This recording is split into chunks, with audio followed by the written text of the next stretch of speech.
So, what's the most interesting or unusual experience you've had driving? Oh man, which one should I pick? The I best mean- one. So, I think this was a few years ago. I was headed south one time. I was in a Freightliner, and I hit a really bad bump over by Neuterwick, and I broke my power steering reservoir. And so I'm 200 and 300 miles from Fairbanks, and I'm almost dead in the water if I can't figure out either A, if I can physically turn that big truck, Ooh.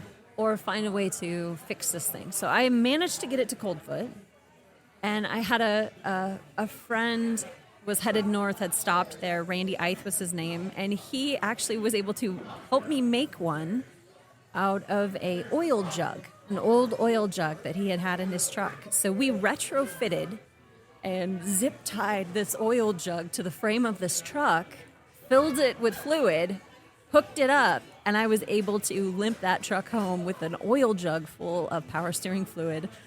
Oh, I made it wow. all the way to like 41 mile before I had to fill it up again. Wow. But yeah, I mean, those are the kinds of things that, like we talked about, you know, being out there. Yeah. It's a small part of your truck, but it's pretty essential. Right. Exactly. and fixing that out on the road was an interesting experience. Oh, wow. And we have other instances. I was heading north one time. This was actually last summer.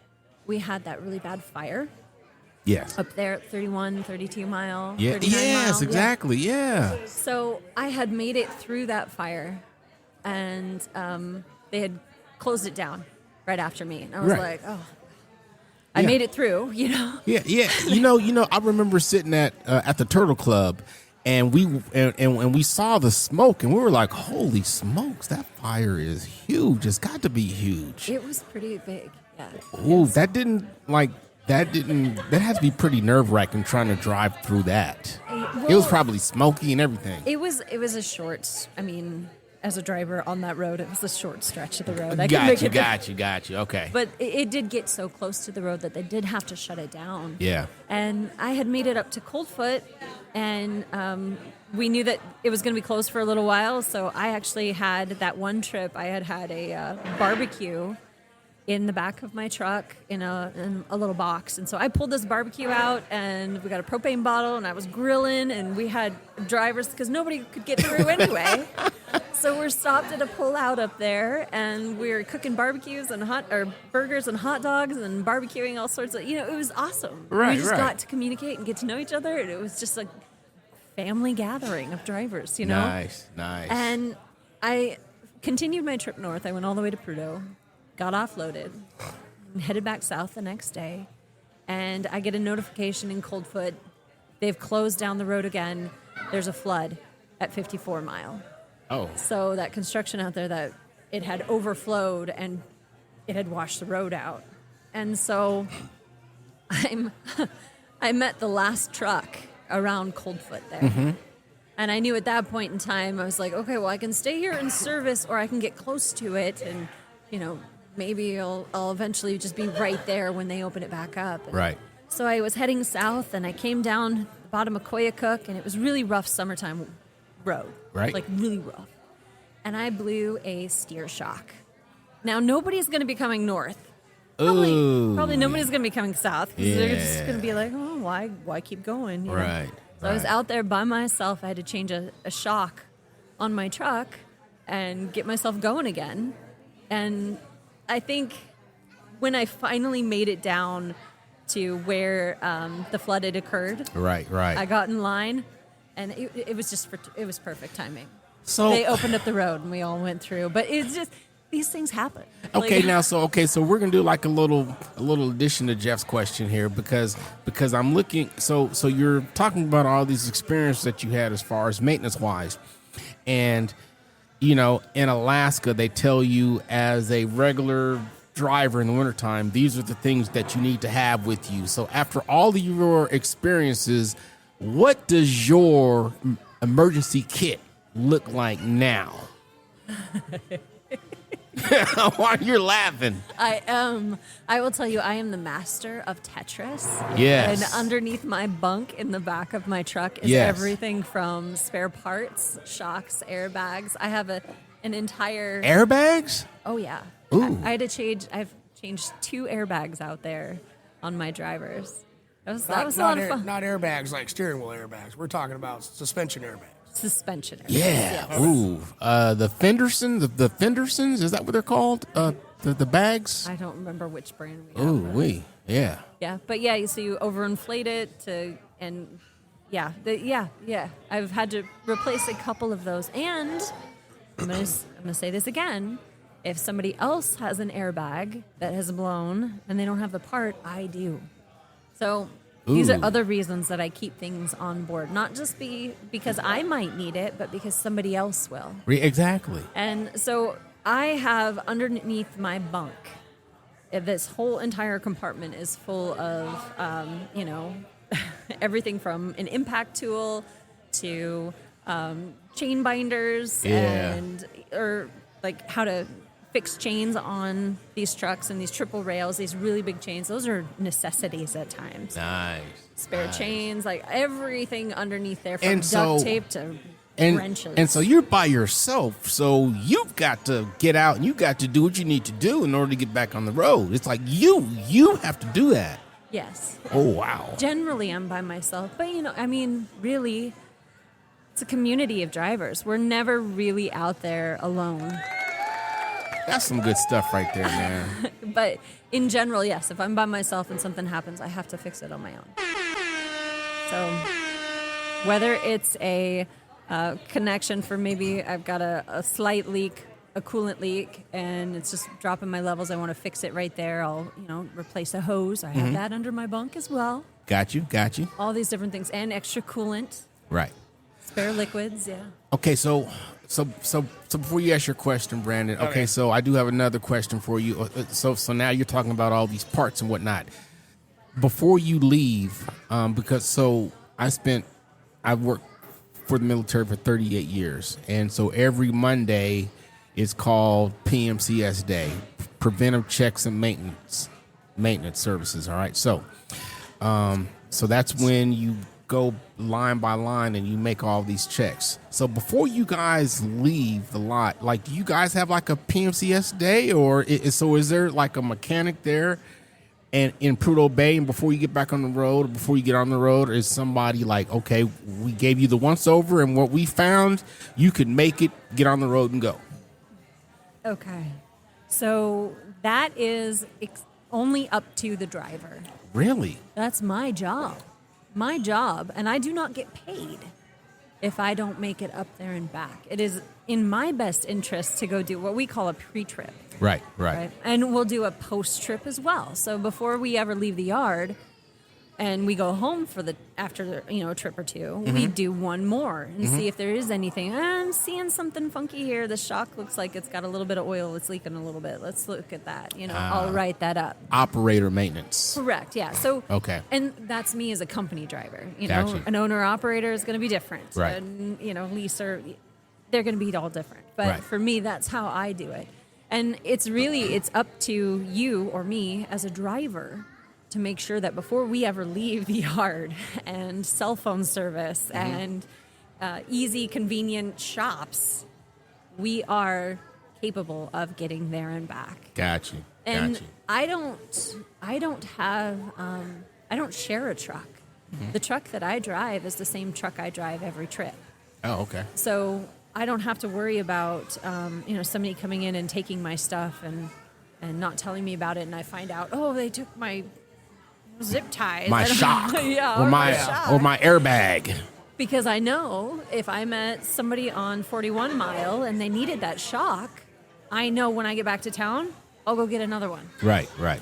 And generally what happens too is if I give a shock to somebody else in a different company, that driver will grab one from their company and bring it over to ours. Nice. And that happens a lot. Happens a lot because, community, camaraderie, It's all about just helping each other out there. Nice. So, first off, I'm going to take that oil jug idea and that's going to go in my MacGyver textbook for when I'm out riding the wheeler on a long road trip. I'm going to remember that one. And I know we've actually already touched on this quite a bit, but technology with the truck driving, you got the radios, the different kinds of radios. You had mentioned satellite communications.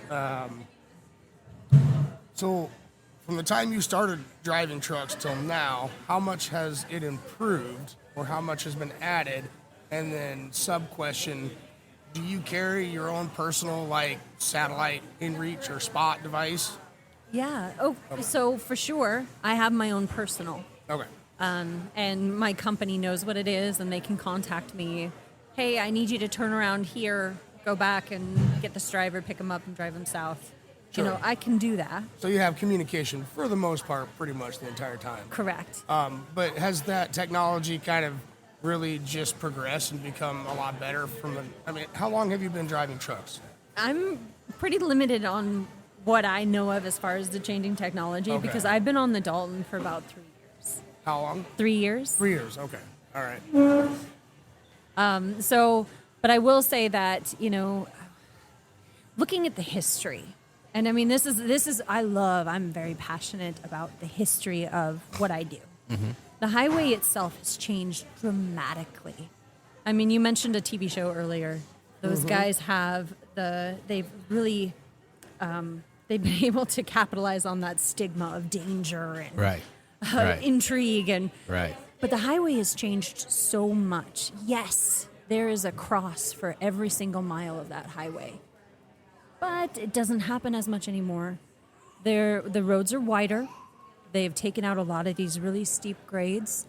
It has changed dramatically. The trucks themselves are different. I mean, you used to drive north with a 450 and you didn't have lockers. I now have a 600 and I have 2 sets of lockers and an inner axle. Oh wow. So I mean I've got 8-wheel drive. Like I'm doing better, and the tires are different. Right.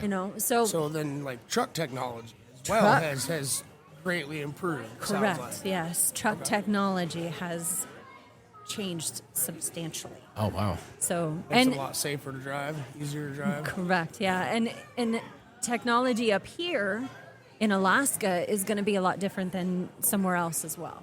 For sure. So it's pretty amazing to see some of these older trucks and how these drivers, they'd spend 3 days to go north and back, if not longer sometimes. Okay, so we're talking about when? The 90s, 80s, 2000s? That road was completed in 1974. And everything has changed since then. There's so many things have changed. Oh, so what brought about the road was the pipeline. So prior to the pipeline, there was no need for the Dalton Highway. Well, the pipeline and the Dalton Highway were created. They were built simultaneously To coincide with each other. That's right. Yeah. So they had different. So Prudhoe Bay didn't exist until they found oil. And then the pipeline came, and then, we need a way to get up and down the pipeline. Right. Boom, the Dalton. Okay. And so Gotcha. what they did is they had originally, even prior to the Dalton Highway, they had these cat trails, and these guys would go up. It would take them months. Okay, but Prudhoe is a village, though.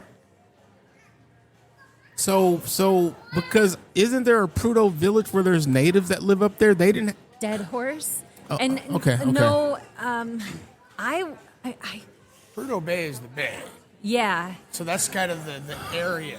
But there's a native village up there, correct? There's a lot of native villages. They're not directly where I stop and I sleep, but you take a road off of that, you can go to these other villages, yes. And so prior to the pipeline and the Dalton, there was no way they were able to get back and forth. Yeah. Small airplanes, aircrafts. Yeah. Okay. Exactly. Yeah. Okay. Yeah. Got you. Okay. So they created from Fairbanks to Prudhoe Bay. They had to build this Alyeska pipeline, right? And actually, it wasn't just Fairbanks; it was Valdez to Prudhoe Bay. But this long stretch of absolute wilderness. They created multiple man camps along the way. You had one at Jim River. There was one at Chandelar. Like there's quite a few. And what they would do is they would start at their man camp and they would build north and they'd build south. Right. And each man camp eventually met up somewhere Gotcha. on the road. There's a few spots. Yeah. One of them we actually have a hill called Connection. Yeah. And there's a rock right there. And that is where one man camp met another man camp on the road. Okay. All right. There's all right. just north of Coldfoot, there's a big old sign on the side of the road, met 1974. Nice. It's another one, So Nice. they created this highway and they did it in like trying to make it hasty, right? But it was a lot different than it is today. Okay. And so technology, you're talking about trucks, they're a lot different. The road itself is a lot different. It's a lot safer. Right. But we still don't have service and you still have to manage on your own. Oh, wow. Okay. All right. Good deal. Good deal. Are you good? Oh yeah, no, I was just seeing what was up next. Okay. All right then. So my next question for you is, for anybody who wants to follow in your footsteps and they're interested in a career as a truck driver in Alaska, what advice would you give to someone considering a career in trucking, whether it's here in Alaska or in the lower 48 or wherever? So what is some advice that you would give to somebody? Well, general advice from me would be start applying, get in those spaces. Whether it's a local company that you have to work the dock here and there to find your way into a truck to prove yourself, and eventually you're in that truck full time, and then you go a little bit further. You're going to gold mines, and I mean, this is my story I'm sharing. Okay, now, so you say you've been working the Dalton for 3 years. So is that how long you've been a trucker?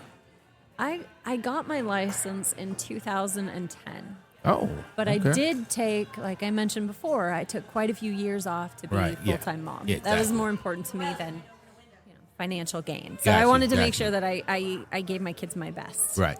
And but yeah, I started driving full-time again in, what was it, December of 2018, Okay. I believe. Okay. Yeah. Okay. And so you started off with who back then in 2018? Do we say company names on here? I don't see why not. Well, I'll give them a shout out. On my channel, I don't talk about company names. I don't want to just, But You Okay. don't have to if you don't want to. Yeah. yeah, I started with a local company. I got you. Okay. And we did local cartage, and we did, full load trailers. And meanwhile, I was in one aspect of what they did. And Gotcha. there were other line drivers driving to Prudhoe Got you. with everything that we put on trailers and tied down. Got So you. it was a really good way of starting out my career in this industry here in Alaska. Got And you. I wouldn't necessarily know about the lower 48, but I think it would be just about the same. Okay. So do you prefer driving your route? Because I see a lot of Linden, I see a lot of Span Alaska trucks. I see and so they're going, I guess, in between Fairbanks and Anchorage, and they're dropping off product or in and around the Fairbanks area, and I'm pretty sure they're in and around the Anchorage area or wherever they are. So that's a different type of trucking, I'm assuming, or would you consider doing that as well too, or are you love your route and how you go back and forth? And I love my route. okay, I love my route. And Okay. the reason is because I go north and I come back. is there like a rivalry between Dalton Road type truckers and the Lindens and the Span Alaska type drivers? Is there like a rivalry? You mentioned those companies, but it wouldn't be about that. It would be about what, some people might say pavement pounder. Or So there is. And Okay, I got wouldn't you. call it rivalry, but maybe Okay. categorizing. Yes, yes, You know? yes, yes. and It's just it's just like when I deployed to Iraq and we had fobbits, and a fobbit is somebody who worked on the fob and didn't leave the fob, but then you have the infantry guys who they'd go off the fob forward operating base and they'd go into the villages and they'd do the work that needed to be done, and then they'd come back to the fob at night in order to get all their equipment repaired or serviced before they went back out. So, yes, so there was kind of sort of like this tension between the fobbits and the guys who actually went out and did the deed.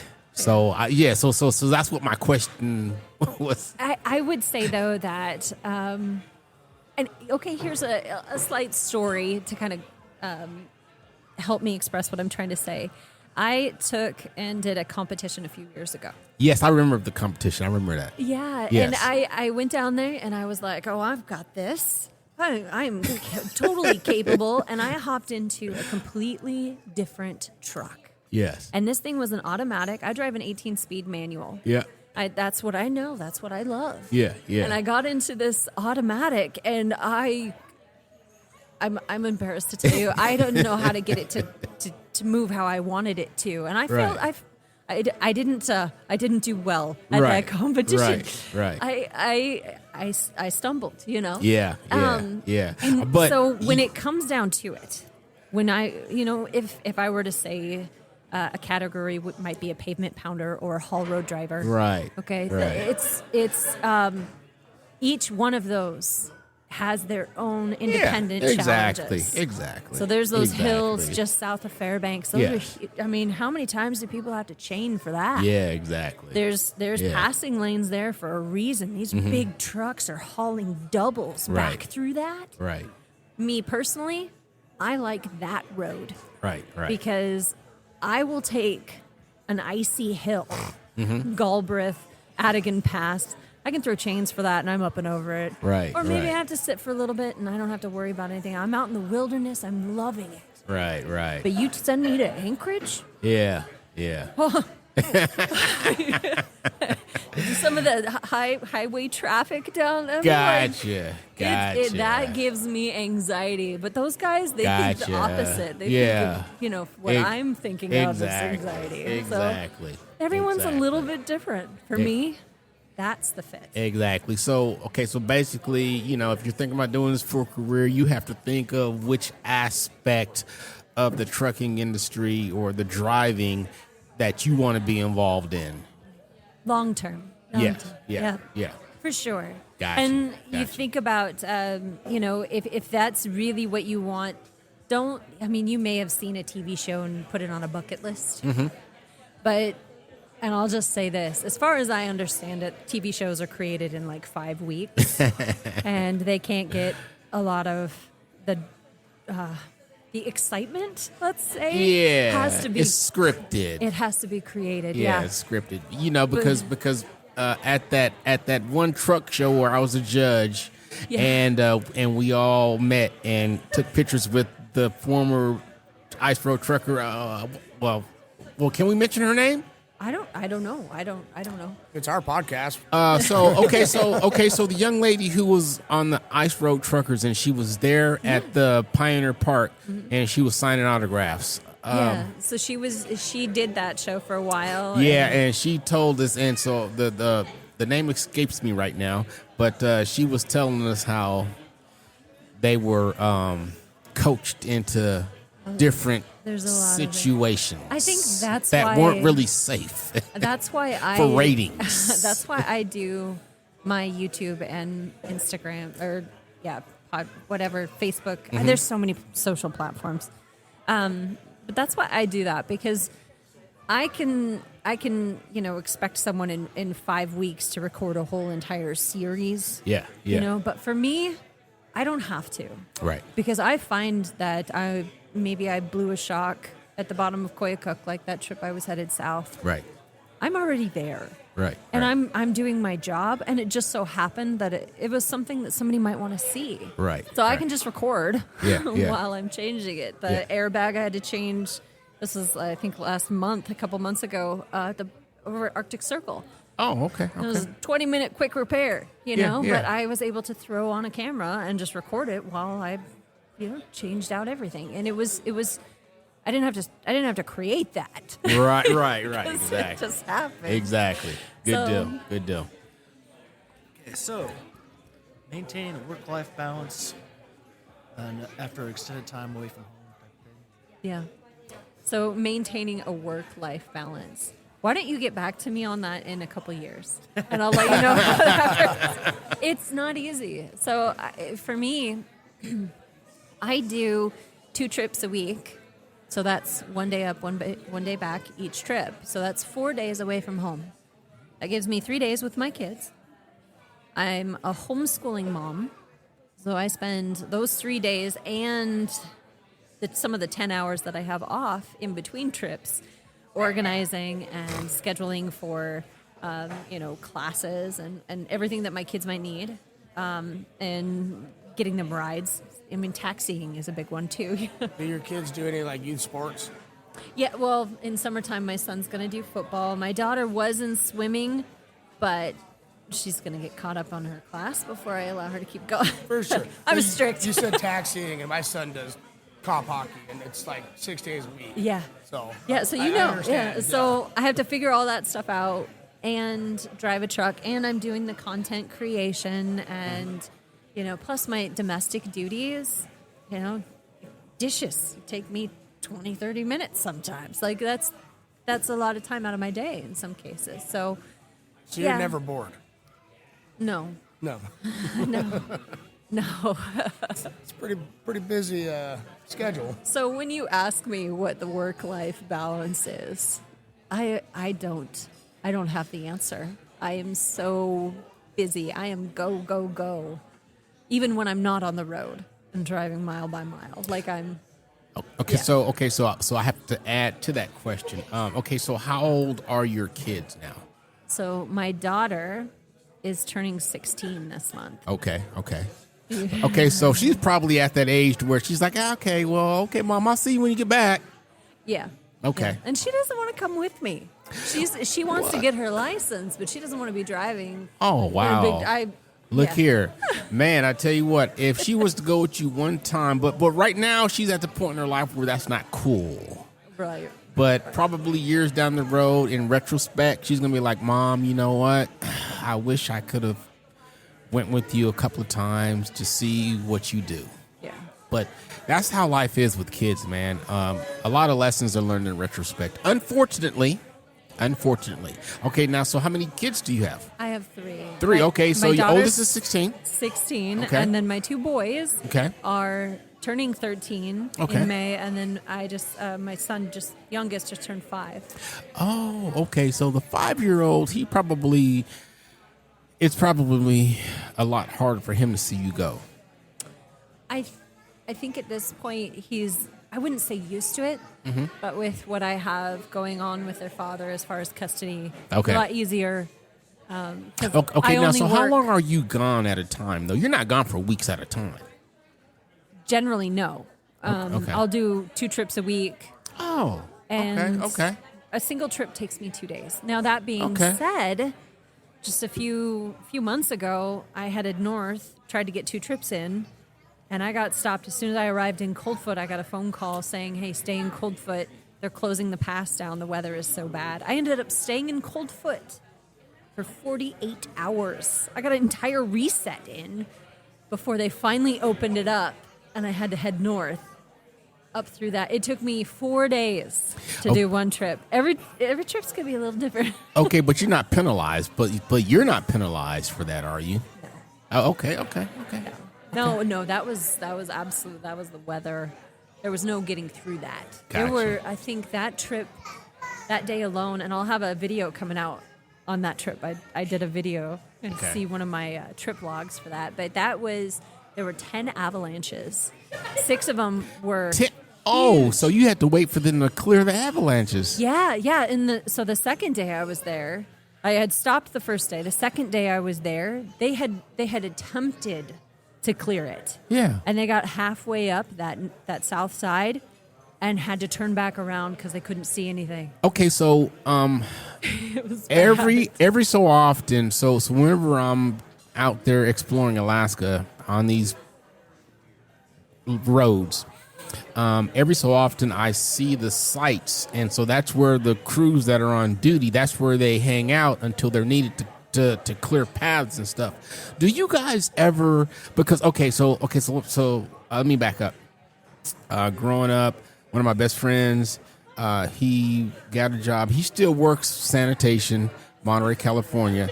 He's been working that since I've been working for the military for 38 years. He's probably been with the sanitation department of Monterey Peninsula for like 40 something years.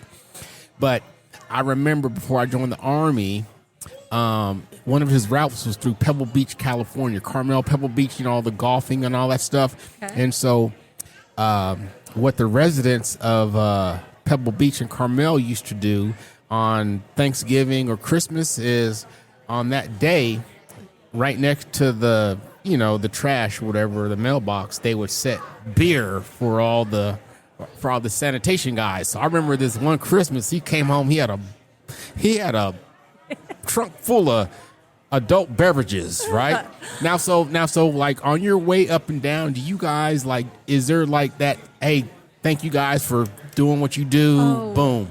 Well, those guys are all running that CB Channel 19. Uh-huh. So we are, constantly Yes. verbally Yes. giving that positive, Yeah. hey, thank you for being out here. So grateful. Yes, exactly. But then there are, you get to know these guys, and Yeah. we rely on them. Yes. Not just to help us if we How ever many need avalanches it. you said? You said 14 avalanches? That one day there were 10. Oh, 10. Oh, good Lord. 6 of them alone were ginormous. They were up over my truck. Is that okay? So those are the pictures. I think I've seen pictures of that one pass to where, and it's going up towards Prudhoe Bay, and there was a truck on it, and it's on both sides of the truck. There was a wall of That would snow. Have you? So you've done that? That was just a few weeks ago. I mean, maybe not that photo that Yeah, you yeah. were talking about. That could have been a different instance, but that's exactly what I mean.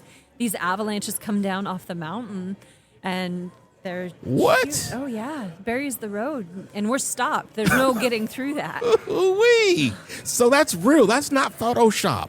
No, that's real. That's real. That's why we don't have to create these things. 5 weeks of recording. Like we've constantly, these things are always happening. Something new. So ice road. So you don't need an ice road to get to Prudhoe Bay, right? You get Prudhoe Bay all year.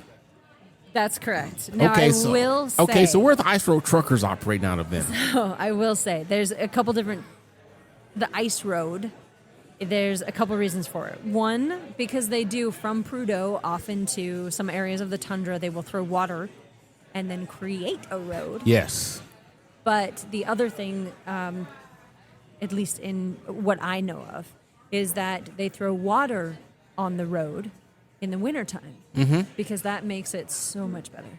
Okay. Yeah. It fills in all the divots and potholes. Right. So whether Okay. it's technically an ice road, it's Oh. technically not. But Oh, so it's not The like road they're is ice. so it's not like they're driving over a frozen lake or river, and if they crack through, they're gonna crack and they're gonna fall down through the lake to the bottom of the lake. Yeah. Well, and I'm going to be honest with you. I've watched maybe a total of 10 minutes once in the hospital. And at the you're like doctor's office. yeah. I was pretty. You're like Yeah. They had. It's just like so it's just like when probably Jeff or I watched like a military army type movie, and we're like, bullshit. This one specific. I was at the clinic. My son had got stung by a bee, and it was not good. He was having a reaction. So I brought him down, and we were there just waiting for about 10 minutes, and I watched just a short clip, and they had, oh my gosh, spun out on this hill. And I'm watching and I look at it and I go, I know where you're at. What? Serious? Why would... How did that even happen? The only time I've ever got stopped there was when I drew a drive line or blew a drive line. Like that's the only reason to stop. Yeah, yeah. On that hill, like, Yeah. and it's not even a hill. It's like a bloop, So Yeah. a little bump. there is obviously possibly or most likely maybe some misconceptions in the TV world of trucking, especially on the Dalton and the ice road truckers. Sorry, not talking about that show, but Exactly. obviously, like you said, they have Exactly. to kind of create. But